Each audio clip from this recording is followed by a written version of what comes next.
Good evening.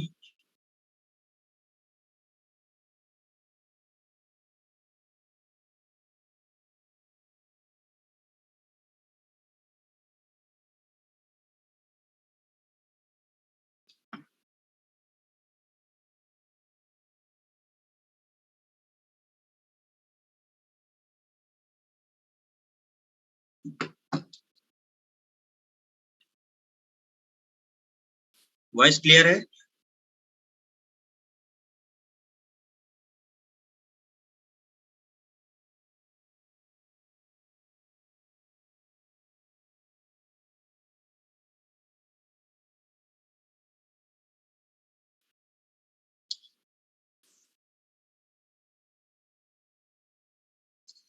तो कल हम लोग कर्नाटक युद्ध की बात कर रहे थे, जिसमें कर्नाटक युद्ध प्रथम और कर्नाटक युद्ध द्वितीय।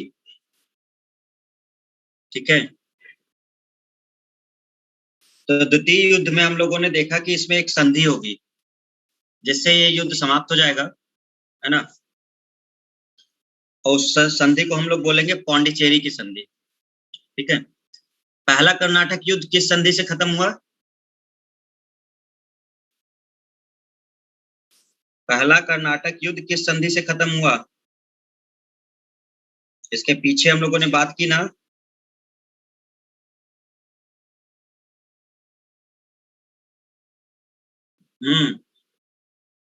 एक्सप्ला। एक्सप्ला है, एक्सला सापेल, है ना। एक्सला सापेल संधि। चलो दूसरे में हम लोग देखेंगे कि दूसरा किससे खत्म हुआ, तो ये पौंडीचेरी की संधि से खत्म होगा, सेकेंड वाला जो युद्ध होगा। ठीक है, और ये होगा कब? तो पौंडीचेरी की संधि होगी आपकी 1755 में। अंग्रेज प्लस फ्रांसीसी, और इस संधि से ये युद्ध समाप्त हो जाएगा। सर मेरे यहाँ सुबह से लाइट नहीं है। अच्छा, तो फिर नेटवर्क चल रहा है ना। अच्छा, पहले दिया जला के नहीं पढ़ा करते थे जब लाइट नहीं हुआ करती थी, बट अब तो केरोसिन ऑयल भी बंद हो गया है, उज्ज्वला योजना, गैस भिजवा दी गई है घर में। अब क्या करोगे? अब तो वो भी ना मिल रहा है। तो अंग्रेज प्लस फ्रांसीसी, युद्ध समाप्त। ठीक है, मोमबत्ती। हाँ, अभिनंदन पड़ेगा मोमबत्ती में। ठीक,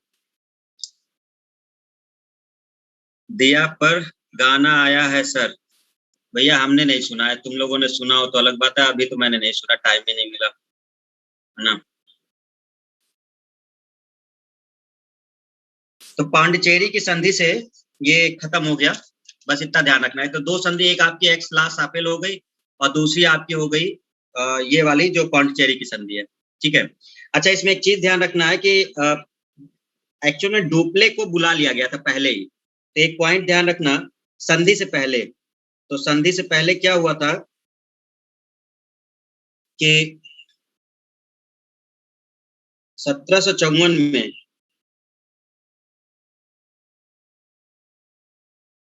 डुप्ले को फ्रांस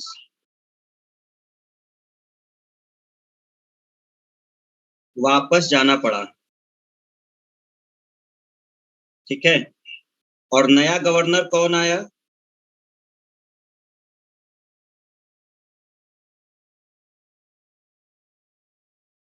गोडे, गोडे ह्यू, गोडे ह्यू।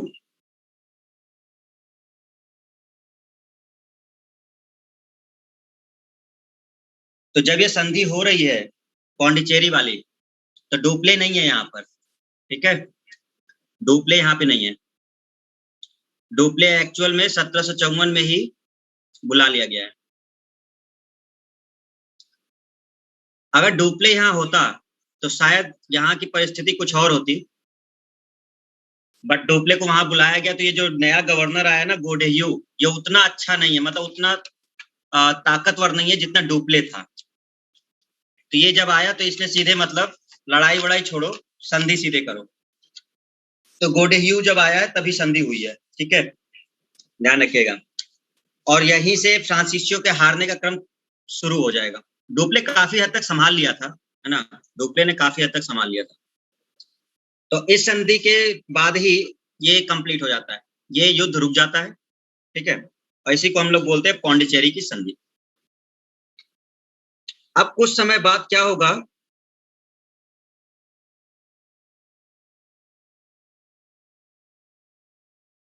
कर्नाटक का तृतीय युद्ध। और कर्नाटक का तृतीय युद्ध कब होता है, 1756 से 63 के बीच। तो कर्नाटक का मतलब ये संधि हुई, लेकिन ये संधि भी ज्यादा दिन चल ना पाई, क्योंकि 1755 में संधि हुई है और 1756 में ही फिर चीजें शुरू हो जाएंगी। तो 1756 में कर्नाटक का तृतीय युद्ध स्टार्ट हो गया। और ये वाला जो युद्ध है ये यूरोप से होगा। देखो, द्वितीय युद्ध भारत में हुआ, कर्नाटक और हैदराबाद में, जो उत्तराधिकार था। पहला युद्ध हुआ था ऑस्ट्रिया के उत्तराधिकार से। अब तीसरा भी यूरोप से ही रिलेटेड है, ठीक है। क्या हुआ,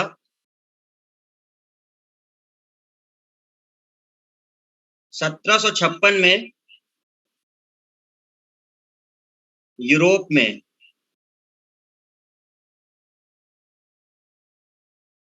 अंग्रेज और फ्रांसीसी के मध्य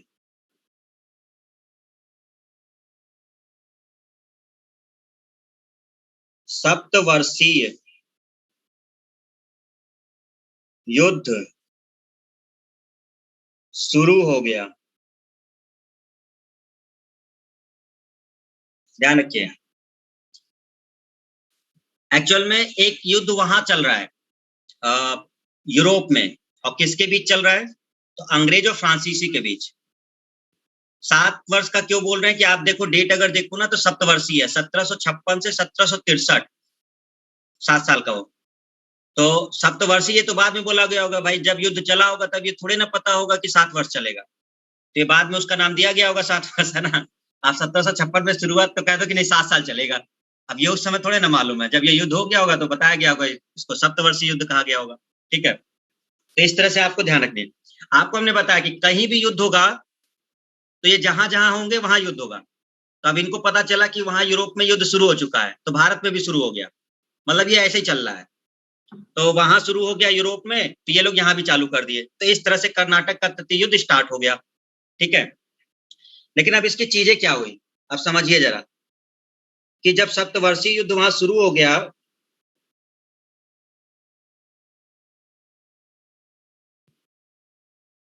बंगाल पर अंग्रेजों का अधिकार, ठीक है, बंगाल पर अंग्रेजों का अधिकार। अब ये क्या पॉइंट था,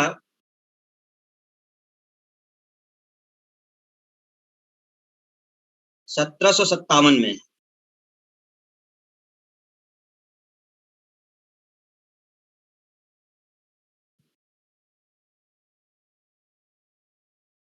प्लासी के युद्ध से,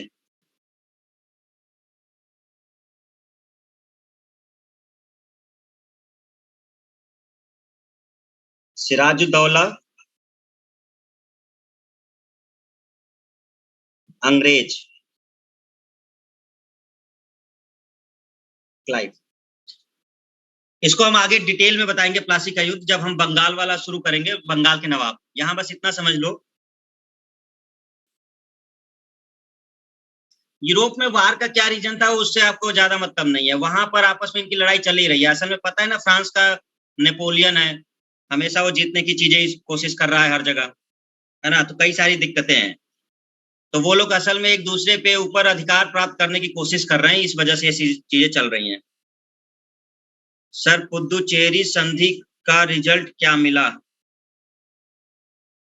पौंडीचेरी की जो संधि का रिजल्ट देखो बहुत सिंपल है। इस संधि में अगर हम देखो, अगर नॉर्मल बात करें कि पौंडीचेरी की संधि में हुआ क्या था, तो पौंडीचेरी की संधि में अगर हम लोग बोले तो एक सिंपल सी बात समझ लो, केवल बहुत ज्यादा लिखने की जरूरत नहीं है उसमें, कि जितने भी क्षेत्र थे जीते हुए, जो अंग्रेजों ने जीता था फ्रांसीसियों का, और जो फ्रांसीसियों ने अंग्रेजों का जीता था, ये दोनों एक दूसरे को वापस कर दिया गया। मतलब पौंडीचेरी के संधि से ये हुआ कि मतलब जो भी क्षेत्र जीते गए थे आपस में, वो एक दूसरे को लौटा दिए गए। ये हुआ था इस संधि में, पौंडीचेरी में। ठीक है, इतना ध्यान रखना है आपको कि उन लोगों ने एक दूसरे के क्षेत्र एक दूसरे को लौटा दिए। दूसरा पॉइंट, एक अभी हमने ऊपर शायद एक कोई पॉइंट बताया था, देखो ये बहुत इंपॉर्टेंट नहीं था इसलिए हमने नहीं बताया। एक कहीं हमने एक पॉइंट बताया था बुस्सी वाला, है ना? ये जो बुस्सी था, ये बुस्सी जो सेनापति था ना, मुजफ्फर जंग को लेके जो जा रहा था हैदराबाद, ठीक है, तो यहाँ पर सलावत जंग को निजाम बनाया गया था। तो बुस्सी भी हैदराबाद में है। तो अंग्रेजों ने ये कहा कि चलो जो भी क्षेत्र हैं पौंडीचेरी के बाद, आप हमारे वापस कर दो, हम आपके वापस कर देते हैं। और जो हैदराबाद है वहां पर बुस्सी रहेगा, कोई दिक्कत नहीं है। जबकि बुस्सी किसका सेनापति है? आपका, फ्रांसीसियों का। तो इस बात में भी सहमत हो गए कि जो बुस्सी है उसको वहीं रहने दो हैदराबाद में। तो ये मेन मतलब चीज थी जो पौंडीचेरी में हुई थी। तो ये इसमें कोई बहुत वैसा नहीं। तीसरा वाला युद्ध का परिणाम थोड़ा इंपॉर्टेंट रहेगा, है ना? देखो, बंगाल पर जो अंग्रेजों का अधिकार हुआ है 1757 में।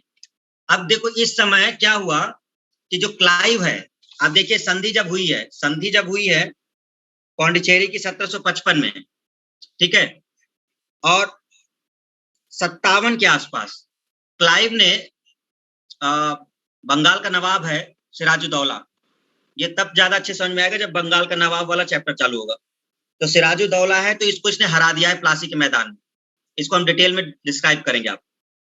तो अब इस समय जब प्लासी के युद्ध में, तो 1757 में अंग्रेज की स्थिति बहुत मजबूत हो चुकी है, क्योंकि बंगाल इनके हाथ में आ चुका है।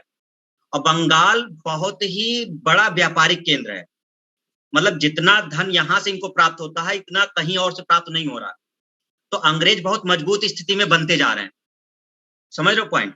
तो तीसरा युद्ध जो है ना, इस स्थिति तक अंग्रेज बहुत स्ट्रांग हो जाएंगे, क्योंकि इनको बंगाल से बहुत आय प्राप्त होगी। तो ये प्लासी का युद्ध बहुत इंपॉर्टेंट है इनके लिए, जिससे बंगाल पे अधिकार कर लेते हैं।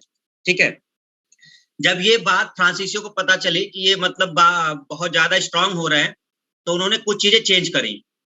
अब उन्होंने एक दूसरे सेनापति को भेजा वहां से, फ्रांस से। समझिए, वहां पे अब एक दूसरा व्यक्ति आने वाला है भारत में। जब इनको पता चला कि बंगाल पे भी अंग्रेज का अधिकार है और ये बहुत ज्यादा ताकत अपनी बढ़ा रहे हैं, तो एक अगला व्यक्ति भेजा जाएगा, और उसका नाम है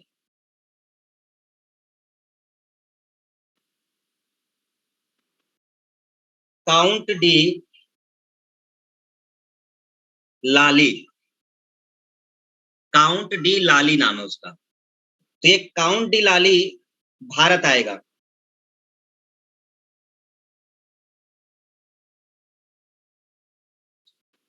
1758 में।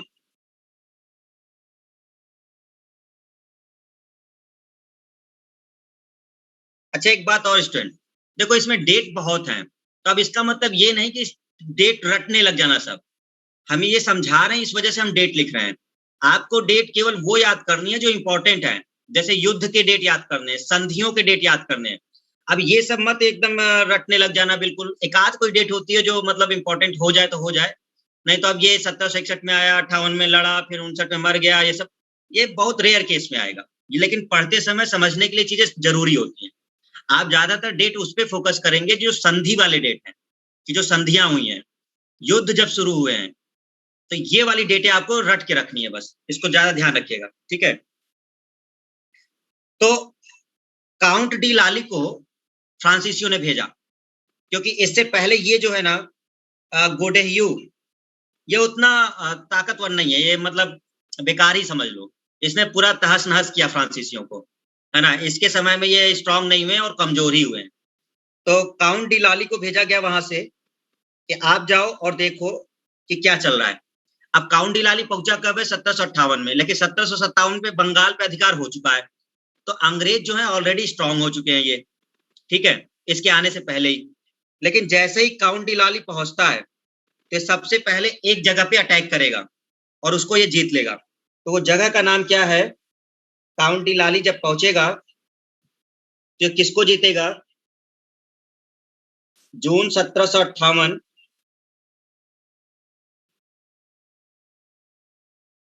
फोर्ट सेंट डेविड पर अधिकार।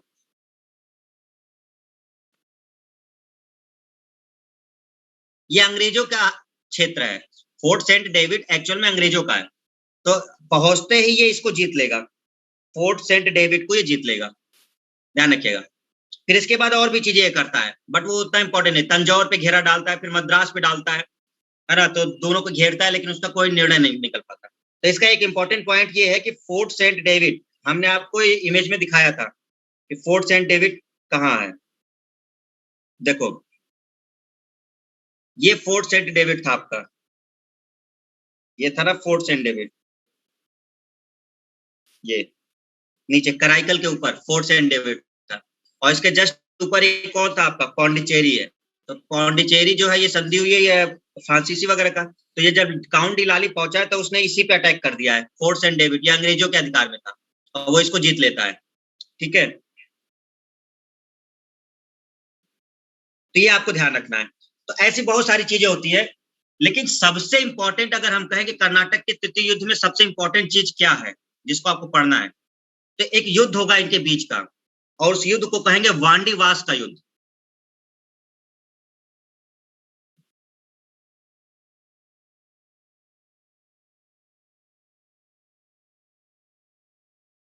वांडीवास का युद्ध, ये बहुत इंपॉर्टेंट है, ध्यान रखिएगा।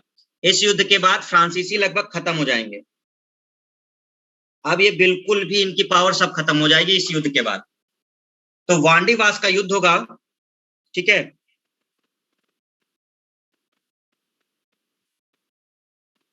मद्रास तथा पौंडीचेरी के बीच स्थान पर, वांडीवास एक जगह है, ये जगह कहां पड़ती है? मद्रास और पौंडीचेरी के बीच में पड़ती है। तो वो वांडीवास एक जगह है और वहीं पर यह युद्ध होगा, ठीक है। 1760 में युद्ध होगा, 1760 में, ठीक है।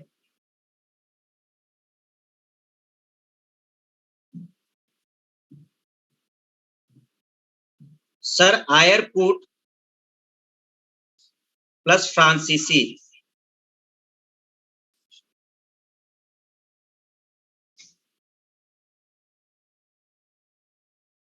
आयरकूट की जीत हो जाएगी।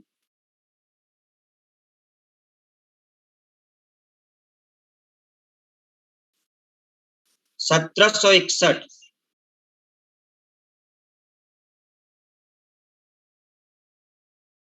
अंग्रेजों ने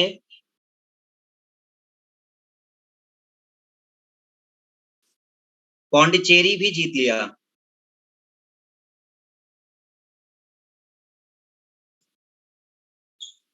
अगर आपसे पूछा जाए कि कौन सा ऐसा युद्ध है जिसके बाद फ्रांसीसी का प्रभाव लगभग खत्म हो गया सैन्य के मामले में, सेना के मामले में, यही युद्ध है।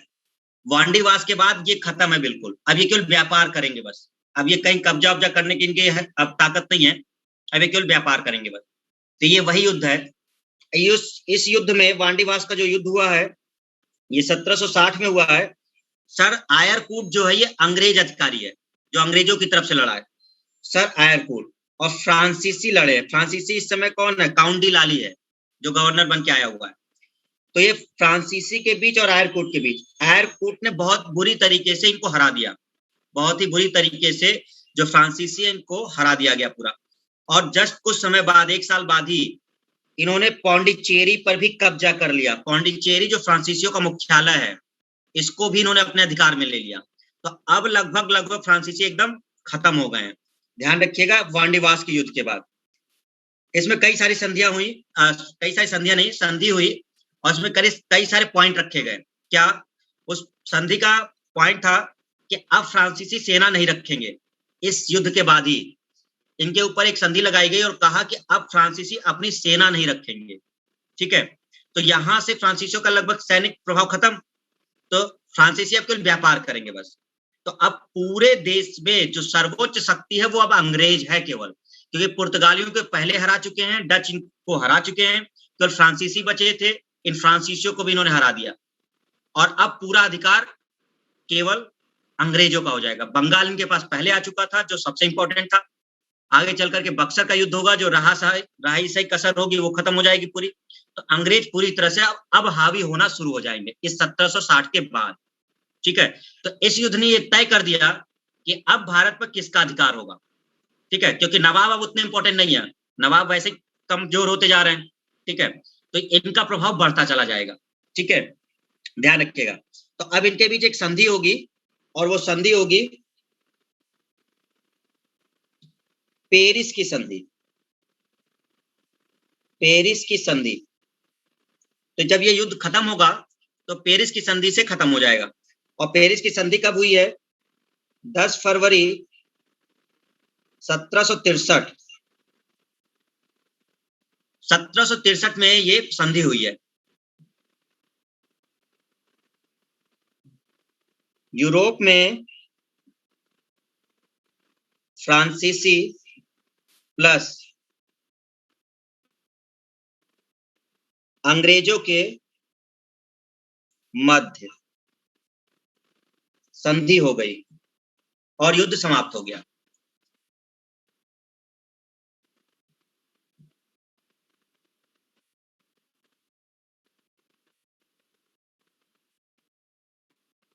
ठीक है, तो संधि यूरोप में हो रही है, और उस संधि के होने से यहां पर इन लोगों ने आपस में जो लड़ाई थी वो बंद कर दी। तो ये 1763 याद रखिएगा, पेरिस की संधि। और वांडीवास का युद्ध, बहुत इंपॉर्टेंट युद्ध है ये वांडीवास का, ठीक है। इसके बाद से फ्रांसीसी लगभग खत्म है, अब कुछ इनके पास नहीं रह गया। तो अंग्रेजों ने क्या किया कि इनके लगभग सारे क्षेत्र लौटा दिए। इन्होंने कहा कि अब आप सेना मत रखिए, लड़ाई वड़ाई नहीं होगी, व्यापार करो, तो हम आपको आपके क्षेत्र लौटा रहे हैं। तो ये सारे क्षेत्र इनको दे देंगे, लेकिन जो चंद्रनगर का क्षेत्र है, जो कलकत्ता वाला क्षेत्र आपको बताया था, उसको अंग्रेज कुछ समय तक अपने पास रखेंगे। ये वाला जो क्षेत्र है चंद्रनगर, कलकत्ता वाला, क्योंकि कलकत्ता बहुत इंपॉर्टेंट जगह है जहां से ये व्यापार करेंगे। आप देखोगे ना, ज्यादातर गवर्नर ये सब आगे अगर पढ़े हो, बंगाल का गवर्नर, बंगाल का गवर्नर जनरल, तो ये बंगाल वाला क्षेत्र अंग्रेज नहीं छोड़ेंगे, क्योंकि एक व्यापारिक क्षेत्र है ये, और बहुत पैसा है यहाँ, ठीक है। तो चंद्रनगर पे कब्जा फ्रांसीसियों का था, लेकिन वो उनसे ले लेंगे और लगभग सारे क्षेत्र लौटा देंगे, लेकिन चंद्रनगर को कहेंगे कि ये हमारे पास रहने दो, ठीक है। और बाकी जितने हैं वो सब लौटाएंगे, इधर ये पौंडीचेरी सब लौटा देंगे इस संधि के बाद। तो इस तरह से ये चीजें हुई, ठीक है। तो ये 3 कर्नाटक के जो युद्ध हुए हैं वो आपके इंपॉर्टेंट पॉइंट्स थे। तो पहला अगर हम लोग देखें, फर्स्ट कर्नाटक का प्रथम युद्ध, तो कर्नाटक का प्रथम युद्ध कब हुआ है? 1746 से 1748, क्लियर। द्वितीय कब हुआ है? 49 से 54। फिर तृतीय हुआ है 56 से 63। तो सप्तवर्षीय युद्ध 56 से 63 वाला है। डेट याद रखिएगा, युद्ध का डेट जरूर याद रखना। फिर संधि कौन सी हुई है? तो पहला युद्ध जब खत्म हुआ कर्नाटक का, तो जो संधि हुई है उस संधि का नाम है एक्सला-सापेल संधि। एक्सला-सापेल 1748, क्लियर। युद्ध की डेट और संधि कब हुई। दूसरे की जब हम बात करते हैं, दूसरे कर्नाटक युद्ध की, तो सेकेंड कर्नाटक युद्ध जब हुआ है आपका, तो उस समय संधि कौन सी हुई है? सेकेंड वाली संधि कौन सी हुई है? पौंडीचेरी की संधि, ठीक है। तो सेकेंड वाली संधि से, पौंडीचेरी की संधि से ये युद्ध समाप्त हो गया 1755 में। पहला हुआ 1748 में, ठीक है। दूसरा हुआ पौंडीचेरी की संधि 1755 में। और जो तीसरा युद्ध है कर्नाटक का 56 से 63 जो चला, ये किस संधि से खत्म हुआ? पेरिस की संधि से। तो वांडीवास का युद्ध तीसरे कर्नाटक युद्ध में हुआ है, ठीक है। इससे पहले जो अंबुर का युद्ध है, जो हमने अभी आपको बताया था, ये वाला युद्ध, ये दूसरे कर्नाटक में हुआ है, ठीक है, ये कुछ छोटे छोटे पॉइंट है जो आपको ध्यान रखने हैं। और डुप्ले वाला तो जरूर याद रखना, डुप्ले बहुत इंपॉर्टेंट व्यक्ति है। अगर डुप्ले शायद अगर भारत में रह जाता, अगर फ्रांस सरकार न बुलाते, तो शायद कंडीशन कुछ और होती, क्योंकि डुप्ले काफी अच्छा सेनापति था, ठीक है। बट गड़बड़ ये लोग कर देते हैं फ्रांस में उसको वापस बुलाकर। तो यहाँ क्लाइव जो है ये बहुत मतलब समझ लो कि अच्छा नेतृत्व करता है, और इसने पूरा पासा पलट के रख दिया, ठीक है। तो यहाँ से फ्रांसीसी लगभग खत्म हो गए। तो ये था आपका पूरा चैप्टर, यूरोपीय कंपनियों का आगमन। समझ में आई बात? तो अब ये खत्म हुआ, यूरोपीय कंपनियों का आगमन टॉपिक अब खत्म हुआ। और इसके बाद जो टॉपिक आएगा वो बंगाल के नवाब आएगा और अंग्रेज आएगा। अब खेल शुरू होगा रॉबर्ट क्लाइव वगैरह का, जो गवर्नर लोग होंगे, कि किस तरह से वो उनको हराएंगे नवाब को, क्योंकि बंगाल पे अब अधिकार अंग्रेजों का है, लेकिन बंगाल में नवाब हैं, क्योंकि मुगल सत्ता अभी चल रही है। तो मुगल सत्ता अगर अभी चल रही है तो इनका युद्ध होगा ही होगा उनसे। तो वही युद्ध होगा, प्लासी का युद्ध, फिर आगे चल करके बिहार में वो बक्सर का युद्ध होगा, फिर इस तरह से नवाबों के बीच होगा। तो वो हम आगे देखेंगे अभी। चलिए अब हम लोग कुछ क्वेश्चन करते हैं, देखते हैं कि कितना आप लोग रिवाइज किए हैं।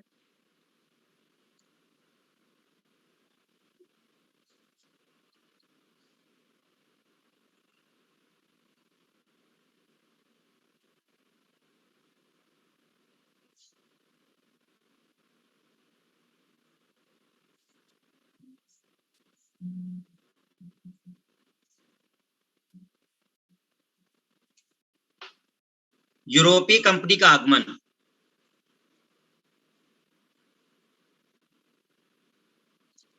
क्लेवाब कौन है भाई? क्लाइव है। क्लाइव गवर्नर नहीं है इस समय। क्लाइव तो अब बनेगा, जब बंगाल वाला जो होगा तब बनेगा वो। क्लाइव अभी थोड़ा गवर्नर था, युद्ध के समय थोड़े ना गवर्नर था।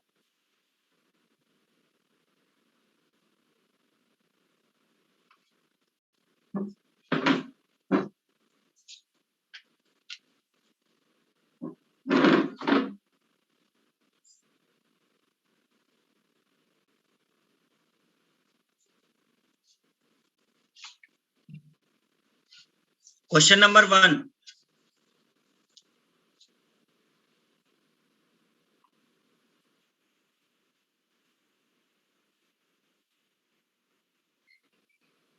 वास्को डी गामा कालीकट पर किस वर्ष आया?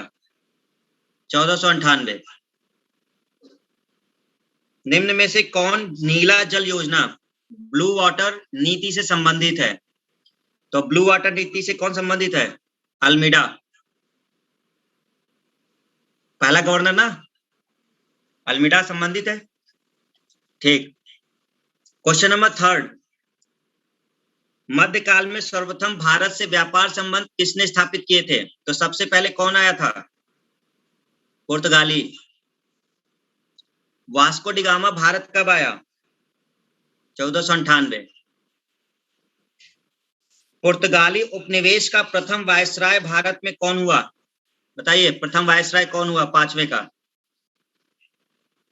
रीति, अल्मीडा, सत्यजीत। ये पांचवा पूछ रहे हैं, वास्को डी गामा पता नहीं कौन सा आंसर दे रहा है।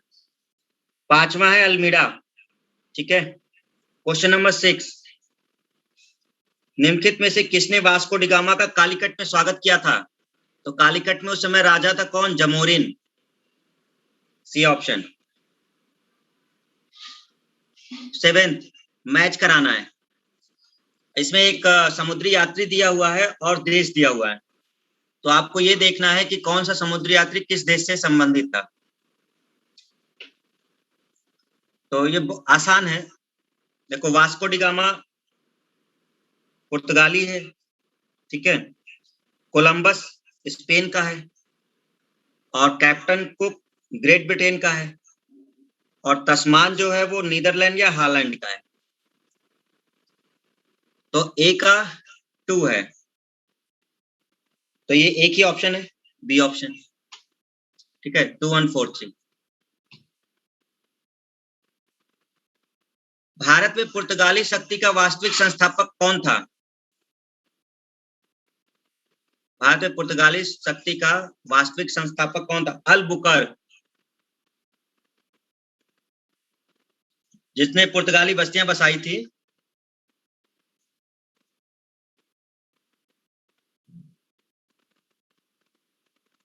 क्वेश्चन नंबर 9,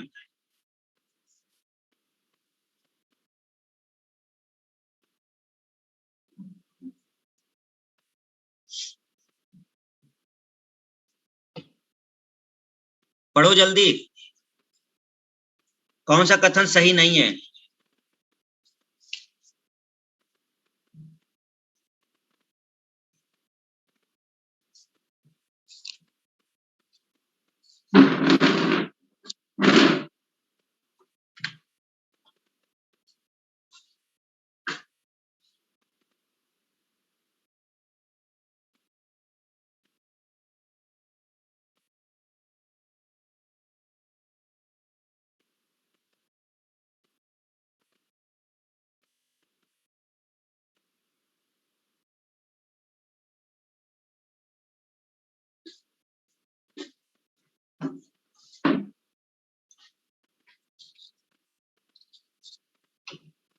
पढ़ लिया सबने?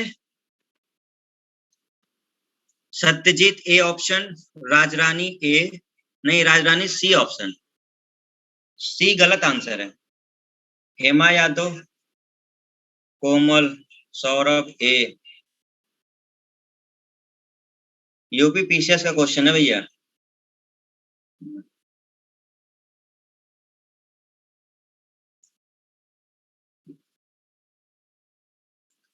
चलिए बताते सही आंसर इसका। कौन सा कथन सही नहीं है? ये सही नहीं है। 1499 में गोवा पे अधिकार नहीं हुआ है। ये चीज 1510 में हुई है। याद है? बीजापुर के शासक से लिया था। दूसरा वाला जब अलबुकर्क आया था सेकेंड वायसराय बन के, तो ये 1510 में हुआ था अधिकार, जबकि यहाँ पे 1499 दिया है। तो ये चीज गलत है। अंग्रेजों ने अपना पहला कारखाना दक्षिण भारत में मछलीपट्टनम में लगाया। पूर्वी भारत में अंग्रेज कंपनी ने 1633 में उड़ीसा में पहला कारखाना, बिल्कुल सही है, बालासोर में लगाया था। डुप्ले के नेतृत्व में फ्रांसीसियों ने 1746 में मद्रास पर कब्जा कर लिया था। ये सारी बातें सही हैं, एक गलत है जो पहला वाला है। पुर्तगालियों ने भारत में निम्नलिखित में से किस स्थान पर प्रथम दुर्ग का निर्माण किया था? प्रीति, कोचीन, हेमा कोचीन, सब लोग कोचीन। वेरी गुड, सबका आंसर सही है। पुर्तगालियों ने कोचीन में लगाया था। राजरानी, कोमल, राफिया, आंसर दो भाई सब। ठीक है, अगला है, किन यूरोपियों ने भारत में प्रथमतः सामुद्रिक व्यापारिक केंद्र स्थापित किए? तो सबसे पहले जो आया है वही करेगा। तो सबसे पहले कौन आया है? पुर्तगाली आए हैं। ठीक है,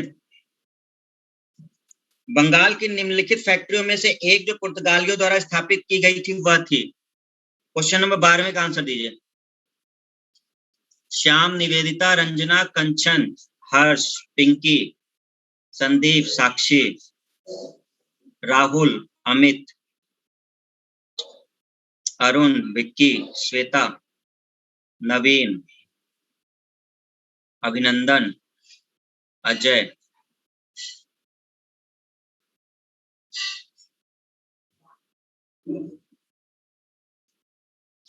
चिनसुरा सही है।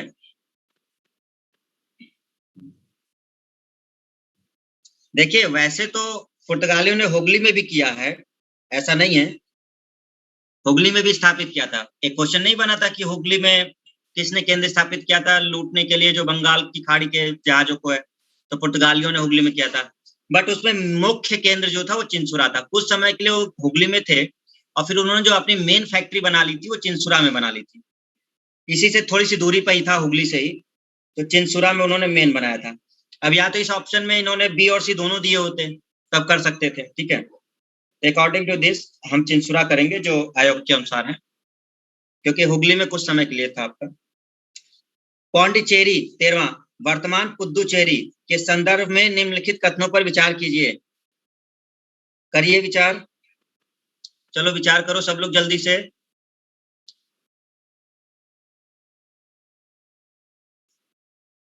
अरे हाँ, थोड़ा सा गलती हुआ।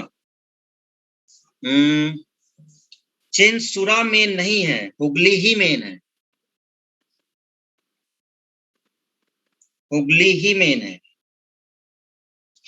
देखो, पुर्तगालियों ने कलकत्ता में किस स्थान को बंगाल की खाड़ी में लूटने के लिए मतलब यूज किया था, तो हुगली था। चेनसुरा तो मेन जो है वो डचों का है। हाँ, चेनसुरा जो मेन है वो डचों का मेन केंद्र है। ठीक, ये हुगली ही आंसर होगा। ठीक है, हुगली ही आंसर होगा, क्योंकि चेनसुरा जो है मेनली डचों का है वो। 13।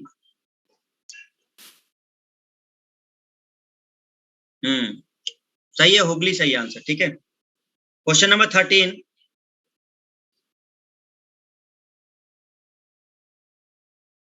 पौंडीचेरी पर कब्जा करने वाले पहले यूरोपीय शक्ति पुर्तगाली थे। पौंडीचेरी पर कब्जा करने वाले, हाँ, पुर्तगाली पहले तो आए थे और उन्होंने सब कब्जा कर रखा था। और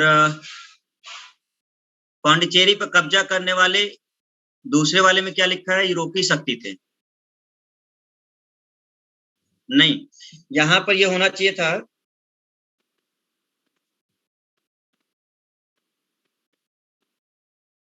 वह मिस्टेक है इसमें। पहला है पौंडीचेरी पर कब्जा करने वाली पहली यूरोपीय शक्ति पुर्तगाली थे, और फिर दूसरा है पौंडीचेरी पर कब्जा करने वाली दूसरी यूरोपीय शक्ति फ्रांसीसी थे। ये गलत है, दूसरी शक्ति डच थे। ठीक है, डेन्स और डच लोग, ये लोग थे दूसरी शक्ति। तो पहला तो सही है कि पुर्तगालियों ने पौंडीचेरी पे पहले अधिकार कर लिया था, फिर आगे चल करके फ्रांसीसी कर लेंगे, तो पहला वाला ठीक है। दूसरा गलत है, क्योंकि दूसरी यूरोपीय शक्ति डच है, यहाँ मिस्टेक है, ये दूसरी होगा। ये अंग्रेजों ने कभी पांडिचेरी पर कब्जा नहीं किया, ये भी गलत है। अभी अभी आपने कर्नाटक का युद्ध पढ़ा है, ठीक है, इसमें कब्जा कर ही लिया था पांडिचेरी पर, तो इसका केवल एक सही है और वो होगा ए, ओनली वन। आगे पढ़िए 14।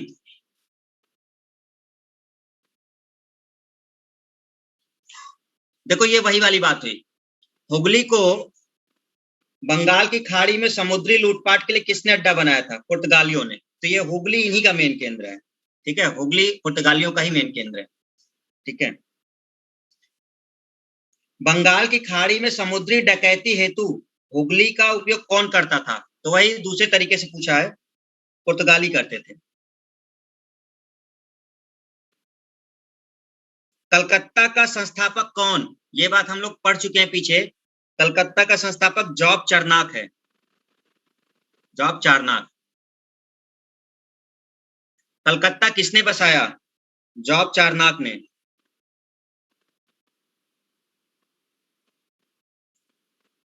ठीक है, बढ़ते रहना आगे।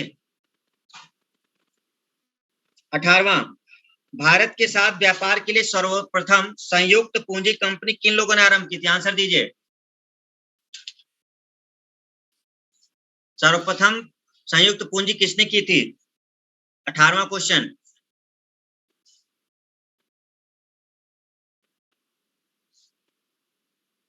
अंग्रेज, पुर्तगाली, अभिनंदन फ्रेंच, अमित पुर्तगाली।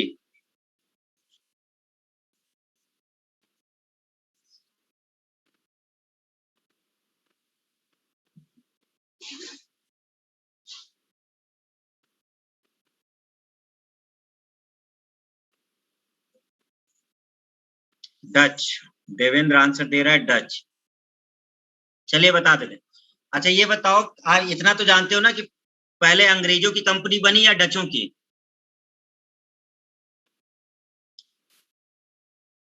पहले अंग्रेजों की बनी है।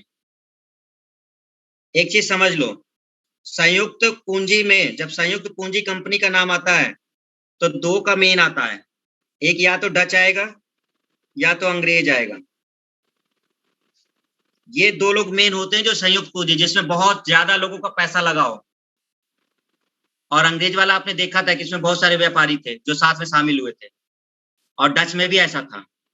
तो पहली जो संयुक्त पूंजी है वो है तो अंग्रेज, क्योंकि अंग्रेज की कंपनी 1600 में ही स्थापित हो गई थी, लेकिन डचों की जो हुई थी वो 1602 में हुई थी।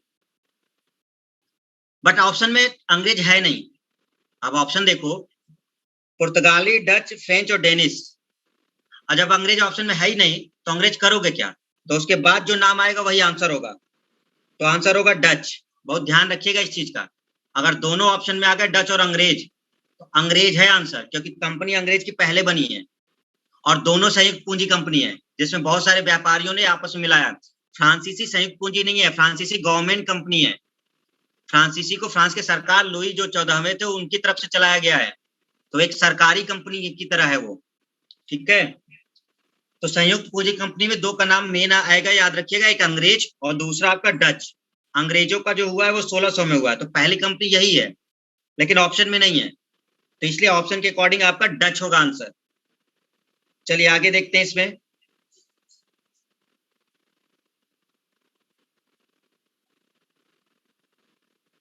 निम्नलिखित कथनों में से कौन सा एक सही है?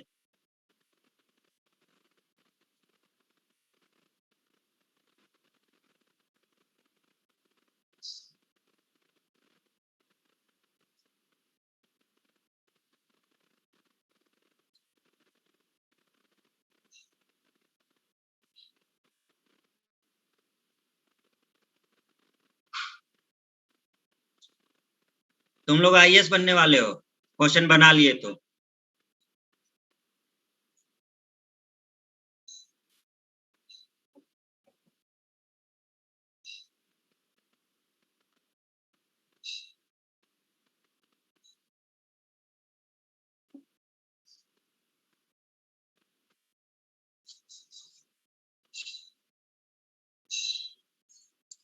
प्रीति कह रही है सी ऑप्शन। अच्छा, लग रहा है सर। अच्छा, लग रहा है, ठीक है। संदीप बी, और ममता सी, मंजय बी।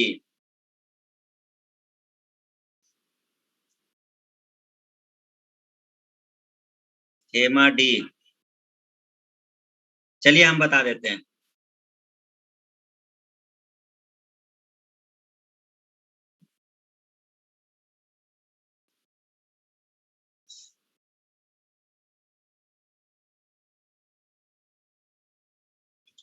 बी ऑप्शन सही है।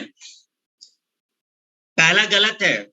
डच तो बहुत पहले हार गए थे भाई, स्वतंत्रता तक डच है कहाँ। डच तो पहले ही हार गए ना, निपट गए थे। आधुनिक कोच्चि पहले डच उपनिवेश था, जिस पर बाद में पुर्तगालियों का अधिकार हो गया। पुर्तगाली पहले आए थे या डच पहले आए थे? ठीक है, तो सी गलत है। सेंटेंस पढ़ो ना। आधुनिक कोच्चि पहले डच उपनिवेश था, जिस पर बाद में पुर्तगालियों का अधिकार हो गया। ऐसे कैसे होगा? पुर्तगाली पहले ना आए थे, ठीक है, बाद में डचों ने पुर्तगालियों को हराया था। तो ये गलत है, पहला भी, ये भी गलत है। आधुनिक कोच्चि कभी भी ब्रिटिश उपनिवेश नहीं था, गलत। कोचीन में इन्होंने फैक्ट्री बनाई है अंग्रेजों ने। ठीक है, एक सही है केवल।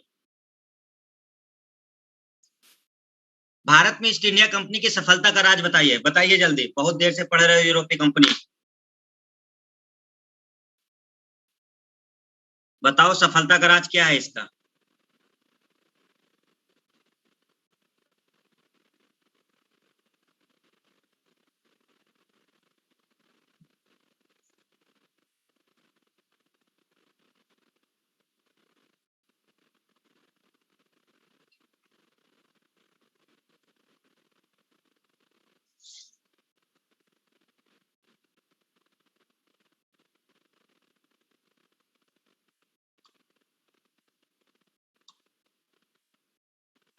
क्वेश्चन नंबर 20 का पूछ रहे हैं ना?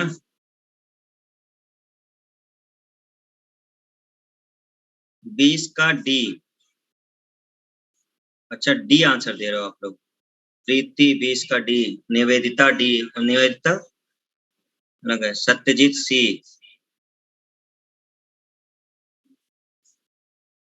पढ़ते हैं। भारत में राष्ट्रीय भावना की कमी थी, बिल्कुल थी। ठीक है, क्योंकि भारत उस समय एकजुट नहीं था ना, अलग अलग छोटे छोटे क्षेत्रों में बटा हुआ था।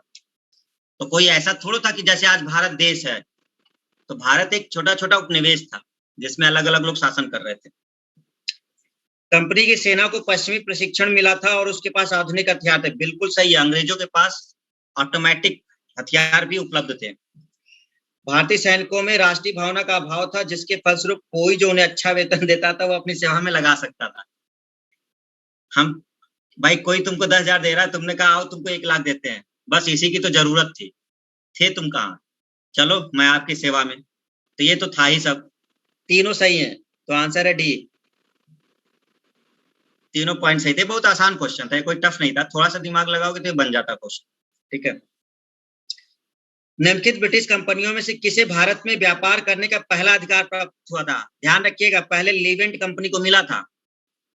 ठीक है, 1593 में लीवेंट कंपनी को, ये स्थल मार्ग से आई थी।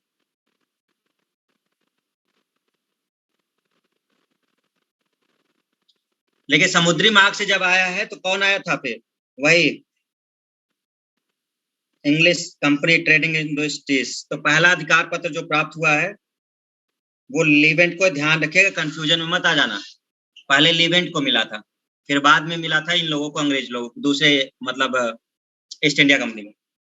लंदन में ब्रिटिश ईस्ट इंडिया कंपनी के गठन के समय भारत का कौन बादशाह था? जब कंपनी वहां बन रही थी तो यहाँ पे बादशाह कौन था? अकबर।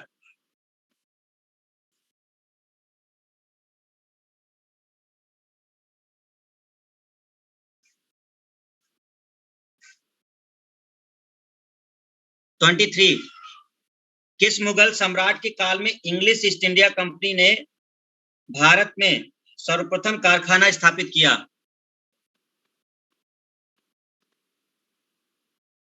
जहांगीर। ये सबको पता होगा, इसमें कोई डाउट नहीं है। 1613 में अंग्रेजों ने अपनी पहली फैक्ट्री कहां स्थापित की? जल्दी आंसर बताइए। अंग्रेजों ने अपनी पहली फैक्ट्री कहां स्थापित की? सूरत। ईस्ट इंडिया कंपनी की प्रथम फैक्ट्री सूरत। किस अंग्रेज अधिकारी ने पुर्तगालियों को स्वाली के स्थान पर हराया था? तो स्वाली का युद्ध हुआ था, थॉमस बेस्ट था वहां पर। स्वाली का युद्ध 1611, थॉमस बेस्ट। ठीक, बस 5 मिनट में थोड़ा सा बाइक खराब। 27। यूरोपीय व्यापारी कंपनियों में से किसने सूरत में प्रथम कारखाना स्थापित किया? चलिए बताइए किसने किया था?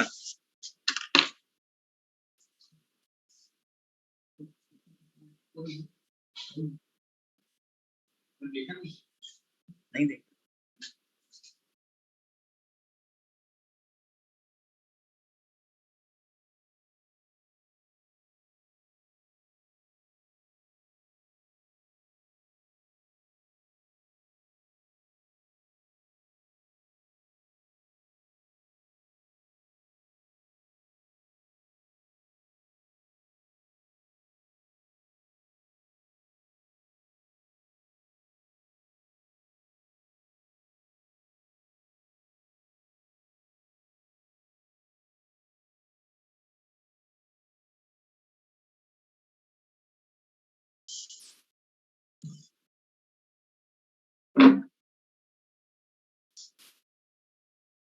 ट्वेंटी सेवन में अगर हम लोग देखेंगे तो निम्नलिखित यूरोपीय व्यापारिक कंपनियों में से किसने सूरत में सर्वप्रथम अपना कारखाना स्थापित किया था? ठीक है, डचों ने, अंग्रेजों ने, फ्रांसीसियों ने या पुर्तगालियों में? क्या आंसर दियो आप लोग 27 का? डच। सूरत में सर्वप्रथम अपना कारखाना स्थापित किया था। अरे भैया, सूरत में सबसे पहले अंग्रेजों ने स्थापित किया है 1613। डच ने 1616 के आसपास किया है जहां तक। ठीक है, पहले अंग्रेजों ने किया है। 1613 के बाद ही कोई पहुंचा है यहाँ। सूरत में सबसे पहले डचों ने, अंग्रेजों ने ही किया है। ठीक है। 28। वर्ष 1613 में अंग्रेजी ईस्ट इंडिया कंपनी को कहां एक कारखाना स्थापित करने की अनुमति मिली? सूरत। मतलब एक क्वेश्चन घुमा फिरा के कई एग्जामों में पूछा गया है। ठीक है। ईस्ट इंडिया कंपनी के प्रारंभिक दौर में वेस्टर्न प्रेसिडेंसी कहाँ थी? वेस्टर्न मतलब ये गुजरात साइड वाला, सूरत। ब्रिटिश ईस्ट इंडिया कंपनी ने बंबई किससे लिया था? तो बंबई याद होगा ना, वो 1661 में जो शादी हुई थी, फिर उनको दिया था, फिर वहां से हुआ, तो पुर्तगालियों से लिया ना। ठीक है। ईस्ट इंडिया कंपनी के किस अंग्रेज गवर्नर को औरंगजेब द्वारा भारत से निष्कासित किया गया? ये वही वाला, जब हज यात्रा पे जा रहा था तो जहाज को उसने कैप्चर कर लिया था। तो कौन था उस समय? John child, sir John child था। ठीक है।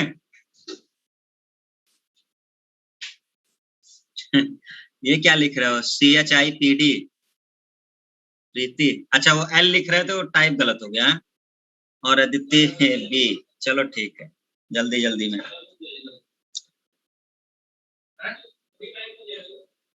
32। निम्नलिखित में से प्रथम कर्नाटक युद्ध का कौन सा तात्कालिक कारण था?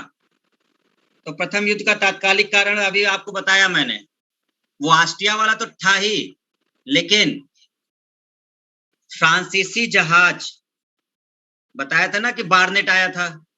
बार्नेट, बार्नेट ने आते ही इनके जलपोतों को क्या कर लिया था?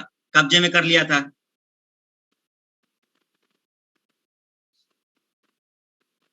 ये तात्कालिक कारण था। ठीक है। कर्नाटक युद्ध किन किन के मध्य लड़ा गया? अब तक तो रट के, ये भी पूछने वाली बात है, पूरा टॉपिक ही हम पढ़ डाले। तो कौन था? अंग्रेज और फ्रांसीसी। अवैध कब्जा, देवेंद्र लिख रहा है अवैध कब्जा कर लिया। हाँ, अवैध कब्जा कर लिए, ठीक है, तुम चाहे जीत लो चाहे अवैध कर लो भैया, तो अवैध कब्जा ही मान लो तुम्हें। ठीक है। 34, मैच कराना है।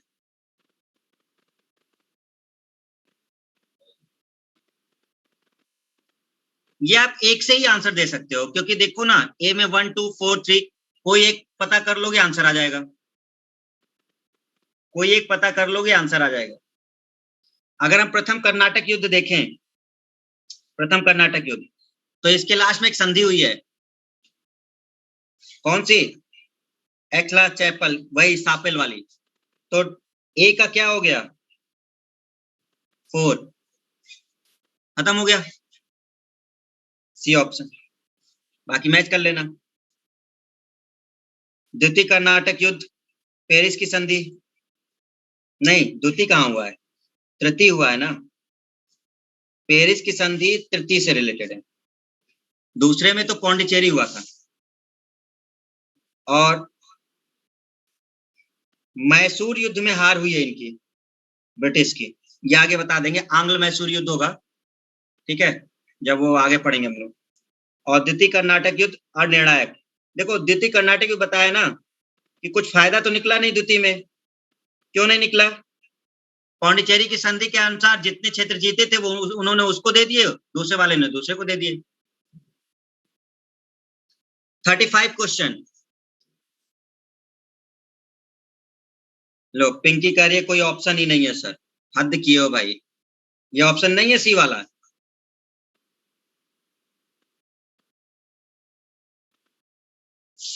कर्नाटक का प्रथम युद्ध सही है, कर्नाटक का द्वितीय युद्ध ये गलत डेट है, तृतीय भी सही है, चतुर्थ भी सही है। आपसे पूछा है गलत कौन है, ये वाला, ये डेट गलत है। कर्नाटक का द्वितीय युद्ध 1750 में नहीं हुआ है।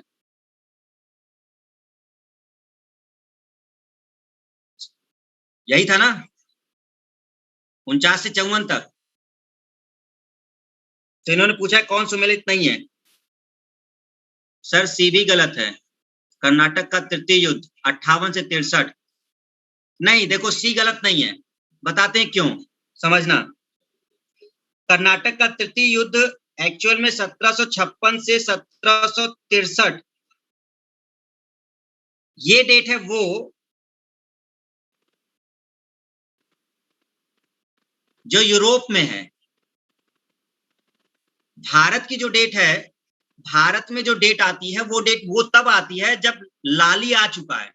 हमारी बात समझिए, ये 56 में 1756 और 63 का जो डेट है 56 से, तो सप्तवर्षीय युद्ध नाम इसलिए है क्योंकि ये यूरोप में शुरू हो चुका था, तो इसलिए 7 वर्षीय युद्ध कहा जा रहा है। भारत में कब ये हुआ है? जब 1757 में क्लाइव ने बंगाल को जीत लिया है। फ्रांस का एक सेनापति जो लाली यहाँ आया हुआ है, और लाली ने जब अधिकार किया है मद्रास पर 58 में, अभी आज जो बताए थे 58 में मद्रास पर अधिकार हुआ है, यहां से युद्ध शुरू हुआ है जो भारत में शुरू हुआ है। तो भारत की अगर डेट पूछोगे तो भारत की डेट होगी 1758 से 63, इंडिया की, भारत में।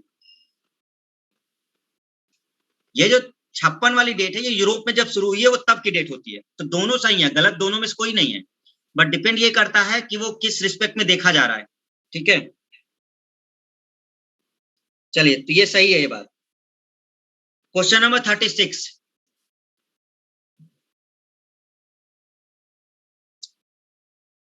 पैंतीस सही क्लियर है? अब किसी को डाउट तो नहीं है 35 में क्यों डेट ऐसा है? तो एक गलत ऑप्शन नहीं है, ध्यान रखिएगा। 36,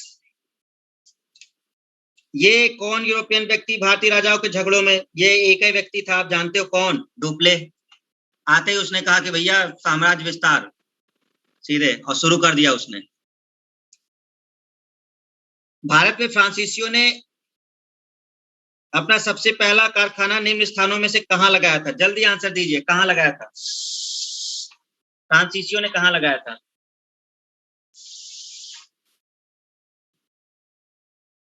देखिए कौन आंसर दे रहा है। पुलिकट, पुलिकट, पुलिकट, पुलिकट। तुम लोग नोट्स को रिवाइज करो बैठ के, ठीक है? जो लिखे हो उसको पढ़ो।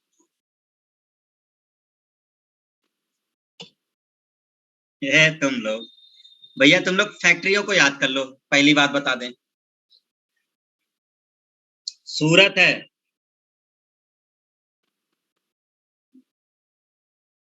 सोलह सौ अड़सठ नहीं याद है? 1664 में कंपनी बनी थी, 1668 में उसने सूरत में फैक्ट्री स्थापित कर ली थी फ्रांसीसियों ने।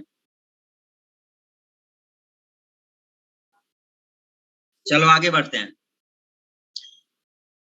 इसी को कंफ्यूजन कहते हैं। इतना सारा हो गया ना, अभी तो कुछ नहीं हुआ, अभी तो एक चैप्टर पढ़े हो खाली, यूरोपीय कंपनियों का आगमन।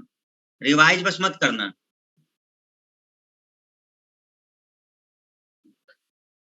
सर फैक्ट्री को कॉम्बिनेशन करके एक जगह बता दे, क्या क्या बता दे तुम ये बताओ, क्या क्या बता दे तुम? एक तो एक चैप्टर को हम इतना इस तरह से पढ़ा रहे हैं, अब तुम एक जगह लिख के बता दे, मतलब रिवाइज तुम लोग न करना, हम ही सब कर दे हैं, हम ही सब लिख के दे दे तुम लोग को। मिक्स हो गया है। हाँ, हम आएंगे तुम्हारे पास, आएंगे अभी, तुमको घुट्टी पिलाएंगे उसमें घोल करके, ठीक है? हाँ, तुम ना रिवाइज करना खाली बस। तुम लोग को पढ़ाते पढ़ाते तुमसे ज्यादा तो हमको सब रट गया है एकदम। जो थोड़ा बहुत इधर उधर तो वो भी हमको अब एकदम, कि हाँ इस दिन ये पढ़ाए थे, ये भी याद हो गया कि कल हमने ये बता दिया था तुमको कोचिंग, और तुम लोग उसको रिवाइजन नहीं कर रहे हो। 38, फ्रांसीसी ईस्ट इंडिया कंपनी संस्थापित हुई थी। बताओ किसके उसमें हुई थी? अब ये तो बता लोगे ना, ये भी ना आएगा। हाँ देखो कितनी जल्दी आंसर आ रहा है, ऐसे क्वेश्चन आएंगे तब तो सब कर देंगे। हाँ, लुई 14वें के उसमें। नेक्स्ट है, निम्नलिखित में से किसे भारत में फ्रांसीसी कंपनी का संस्थापक माना जाता है? फ्रांसीसी कंपनी का संस्थापक वही था, मंत्री था ना, लुई 14वें के उसमें मंत्री था जो कॉलबर्ट। बंगाल में कौन सा कारखाना डचों ने स्थापित किया था? तो डचों द्वारा मेन जो है वो चिंसुरा है, ठीक है, ध्यान रखिएगा। चिंसुरा वाला जो है ना, ये मेन कारखाना डचों का है, चिंसुरा वाला।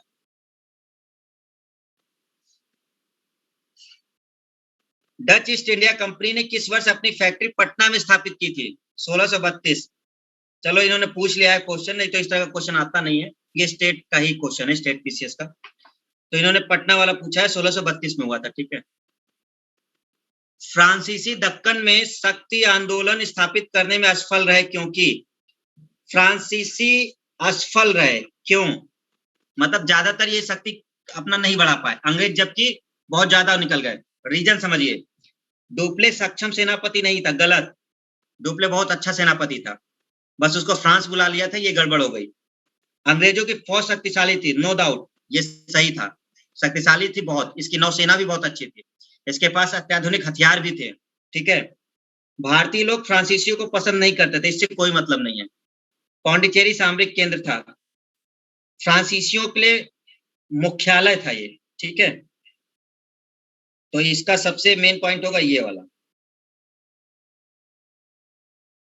42वां, ठीक है। अंग्रेजों की फौज शक्तिशाली थी, जिसकी वजह से इन्होंने फ्रांसीसियों को पराजित कर दिया था, ठीक है। चलो जल्दी खत्म करते हैं, बस कुछ ही क्वेश्चन है, 10 क्वेश्चन और है।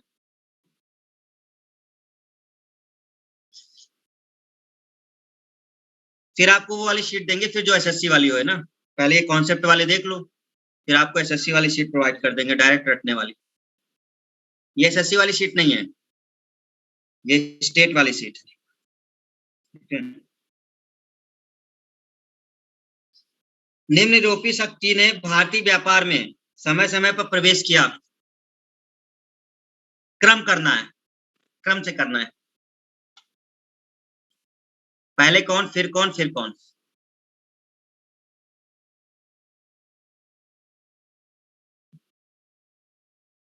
Option B 4213।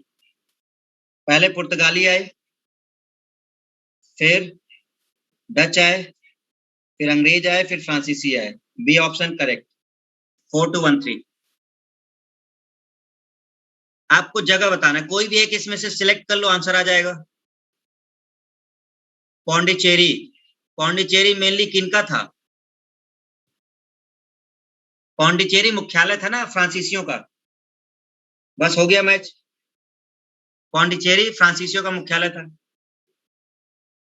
A option.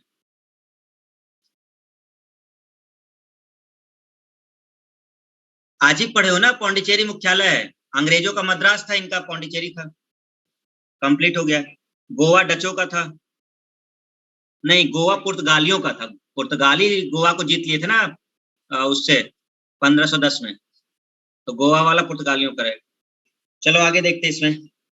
उस क्षेत्र की पहचान करें जहां से यूरोप वासियों को सर्वोत्तम सोरा और अफीम प्राप्त होता था। देखिए बिहार है इस मामले में, ये अफीम अफीम यहीं से मिलता था इनको, बिहार से, ठीक है। इस मामले में बिहार बहुत आगे था।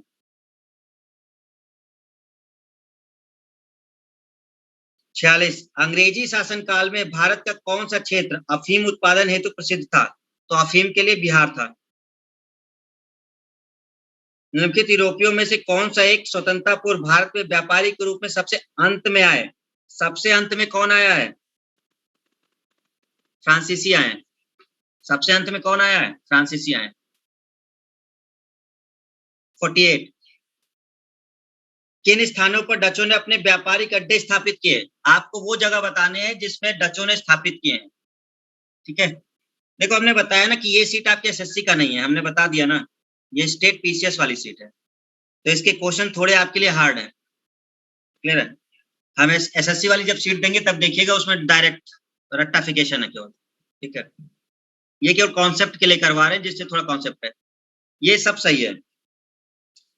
इन्होंने हर जगह बना रखा, जितना नाम लिखा है सब, मछलीपट्टनम था ही, चिंसुरा, इसका मतलब ये होगा ही होगा। सूरत में था ही, डी भी होगा। कोचीन में इन्होंने बना ही रखा था, सी भी होगा। टफ नहीं है, थोड़ा सा दिमाग लगाओगे बन जाएगा। देखो इन्होंने कहा कि कहाँ कहाँ स्थापित किए, तो पहले ऑप्शन में मछलीपट्टनम में तो था ही ना इनका, और डचों ने चिंसुरा तो बना ही रखा था, तो ये ऑप्शन तो होगा ही होगा। डचों ने 1616 में सूरत में भी बना रखा था, तो बी भी होगा। कोचीन में भी इन्होंने बना रखा है, सब होगा, क्योंकि अगर एक भी हो गया तो सारे हो जाएंगे, ठीक है। तो ये आपको ध्यान रखना है। चले निम्नलिखित पर विचार कीजिए। टफ हो गया तुम लोग के लिए ये सीट, है ना। ये सीट टफ हो गई आपके लिए। चलो कोई नहीं, एसएससी वाली सीट करा देंगे वो एक साथ। मृदा के स्वरूप तथा उपज के गुणों के आधार पर भूमि राजस्व का मूल्यांकन, युद्ध में चलती फिरती तोपों का उपयोग, तंबाकू और लाल मिर्च। समझिए, पूरा कॉन्सेप्ट हम बता दे रहे हैं आपको ताकि आगे दिक्कत ना हो। भूमि राजस्व का मूल्यांकन ये कह रहा है कि जो फसल हम लगाएंगे उस फसल के एक्चुअल वैल्यू को हम काउंट करेंगे कि ये फसल की वैल्यू क्या है, और इसके हिसाब से हम कर लगाते थे। तो ये काम अंग्रेजों ने नहीं किया है, ये काम बहुत पहले से चला आ रहा है।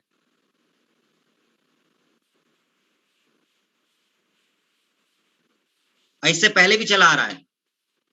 जिन्होंने भूमि की पैमाइश करवाई, भूमि की पैमाइश करवा करके एक्चुअल उसका मूल्यांकन किया और फिर उसके हिसाब से टैक्स लिया। मुगल काल से चला आ रहा है, ये मुगल काल में ही शुरू था। तो अब भूमि राजस्व का मूल्यांकन उपज के आधार पर ये अंग्रेजों का नहीं है।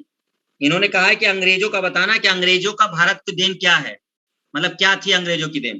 तो ये अंग्रेजों की देन नहीं है, ये मुगल काल की देन है। ठीक है, पहला मुगल काल की देन है। दूसरा, युद्ध में चलती फिरती तोपों का उपयोग बाबर ने कर लिया था, तो बाबर ने कर लिया था, तो ये अंग्रेजों का नहीं है। देखो, कॉन्सेप्ट है तो बना लोगे, कॉन्सेप्ट नहीं है, केवल रट रहे हो, तो फिर हर क्वेश्चन में आपको फंसना है। ठीक है, अगर आपने सही तरीके से चीजों को पढ़ा है तो क्वेश्चन कोई भी आ जाए। तंबाकू और लाल मिर्च पहले ही बताया था जब पुर्तगाली है। तंबाकू किसकी देन है? पुर्तगाली की देन है, अंग्रेज की कोई देन नहीं है। यहां से कोई भी अंग्रेज का देन नहीं है, कोई भी नहीं।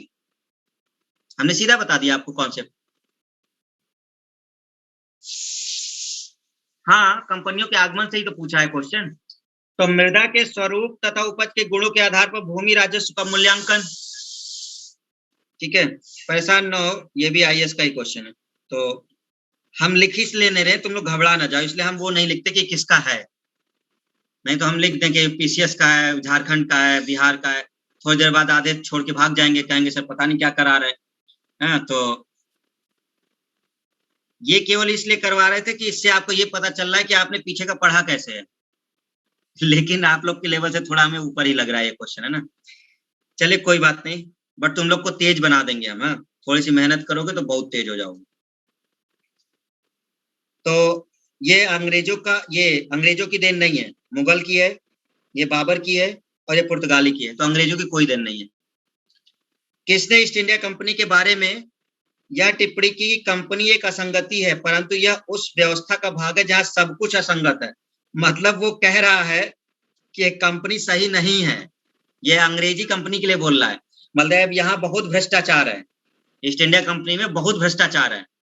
तो कहता है ये लाजमी है, ये होगा ही होगा। क्यों होगा? क्योंकि जहां से कंपनी बनी है वहीं के लोग भ्रष्टाचारी हैं, मतलब ये है। तो जब वहीं के लोग भ्रष्टाचारी है तो कंपनी तो ऑलरेडी होगी होगी। तो इस सेंटेंस का मतलब ये है कि ईस्ट इंडिया कंपनी के बारे में यह टिप्पणी की कि कंपनी एक असंगति है, मतलब ये बहुत अच्छा नहीं है, यहाँ लोग अंदर जो है वो गड़बड़ लोग हैं, परंतु यह उस व्यवस्था का भाग है जहां सब कुछ असंगत है, मतलब सरकार ही गड़बड़ है।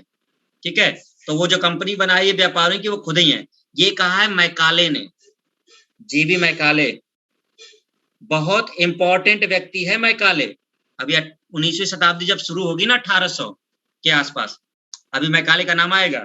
यही वो व्यक्ति है जिसने भारत की पूरी शिक्षा व्यवस्था को तहस नहस कर दिया है। ये एकमात्र व्यक्ति मैकाले ही वो व्यक्ति है जिसने पूरी शिक्षा को धराशायी कर दिया भारत के। अंग्रेजी शिक्षा लेकर के आया है भारत में, गुरुकुल चलते थे और बहुत सारी चीजें था, सब खत्म किया। इसने कहा भारत को खत्म करना है तो यहाँ पे अंग्रेज पैदा करिए। अंग्रेज मतलब जो रहे तो भारतीय, लेकिन दिमाग से अंग्रेज रहे। और इसके लिए इसने अपने अंग्रेजी विश्वविद्यालय चलवाए और अंग्रेजी को तवज्जो दी। कहा कि जो हमारे कॉलेज से डिग्री नहीं लेगा वो शिक्षित नहीं है। तो पहले ये सब चीजें नहीं चला करती थी, इसलिए 99% के आसपास शिक्षा दर हुआ करती थी। इनके पहले सब शिक्षित होते थे, क्योंकि शिक्षा का मतलब केवल डिग्री नहीं हुआ करता था। शिक्षा का मतलब होता है कि आप कैसे जी रहे हैं, क्या क्या ज्ञान प्राप्त कर रहे हैं, ये हुआ करता था। और जैसे विश्वविद्यालय इसने खुलवाए उसके बाद इसने डिग्री कर दी। डिग्री आपके पास तो आप शिक्षित, डिग्री नहीं तो आप शिक्षित नहीं। ये है गड़बड़ हुई है। तो मैकाले ने सब बर्बाद करके रख दिया था। ठीक है, ये वही व्यक्ति है। तो हमने देखा कि ये काफी अच्छा रहा और आप लोगों ने बहुत अच्छे से सॉल्व किया, इसे बहुत बढ़िया साथ दिया। ठीक है, और चलिए, धन्यवाद आप सभी को। वही हुआ ना सर, जिसके सर पे हाथ रखूं वह भस्म हो जाए। हाँ, तो भस्मासुर बन जाओ ना, मतलब तुम भस्मासुर कह रहे हो सीधे। मतलब शंकर भगवान ने उसको वरदान भी दिया और फिर दौड़ के उन्हीं के पास पहुंच रहा है, सबसे पहले मैं आप ही को भस्म कर दूं, कहीं आप किसी और को ना दे दो वरदान। ये वही वाला है, ठीक है, कि मैं जिस सर एग्जाम के लिए कुछ बता दीजिए। कौन सा एग्जाम भैया? अभी जो चल रहा है, ये जो है, उसके लिए आज बता दे तुम्हें एग्जाम? और इससे पहले क्या कर रहे थे? मतलब रात में हम तुमको बता दें ये कर लो, सुबह जाके एग्जाम दे आओ। बाहर इंजीनियर हैं? अरे हमें पता है यूपी पिछल का एग्जाम, हमें पता है आगे। तो भैया एक दो दिन में पीछे से पढ़ते चले आ रहे हो ना, उसको रिवाइज करो, है ना, रिवाइज करते रहो। सर आप क्लास में आते ही कहाँ थे? अरे यार कसम से तुम लोग, भैया मार्च से तो क्लासें बंद है ना, कहाँ से आएंगे बताओ? उससे पहले तो आते ही थे। हाँ, उससे पहले तो आते ही थे ना। आज मूवी देखना है और कल एग्जाम देना है। ये कौन है? देवेंद्र। आज मूवी देखो, ठीक देखो, कोई बात नहीं। हम्म, तुम लोग पक्के वाले इंजीनियर हो, ये वही वाले इंजीनियर है ना, जब एग्जाम कल होता है तो आज पढ़ने वाले। ये इंजीनियरों की खासियत होती है, वो रात भर पढ़ते हैं, जो अगले दिन जब एग्जाम होता है ना तो रात भर पढ़ते हैं और सुबह तक लुढ़कते रहते हैं, जाके अगले दिन एग्जाम दे आते हैं। सर क्लास, कल क्लास ऑफ रहेगी ना? मैसेज आ जाएगा, ठीक है, अगर ऑफ रहेगी तो मैसेज भेज देंगे। बट 1 घंटे का है यार, इसमें क्या ऑफ करें हम, है ना? ओनली सेमेस्टर सर, ठीक है, हाँ, चलिए, ओके, थैंक यू। तो यूरोपीय कंपनियों का आगमन आपका खत्म होता है ना? कल हम लोग बंगाल के नवाब पढ़ेंगे, तो कल हम लोग शुरू करेंगे बंगाल के नवाब और अंग्रेज, तब हम लोग का क्लाइव वगैरह का आएगा, और प्लासी का युद्ध और बक्सर का युद्ध, कल हम लोग शुरू करेंगे उसको। थैंक यू एवरीवन, जाइए आप लोग खाना पीना खाइए और बढ़िया मस्त रहिए, एग्जाम बहुत अच्छे से दे के आना, है ना?